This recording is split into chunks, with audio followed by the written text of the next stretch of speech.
I had just heard a lot of talk of the positive effects of sound amplification, especially at elementary grades. It's what are the priorities? What does the building feel they want?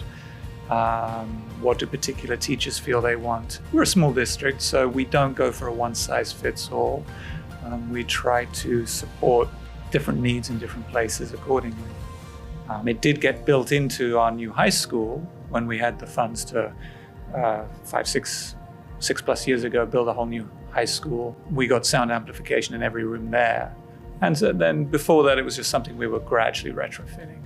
So the Juno is very easy to install and set up.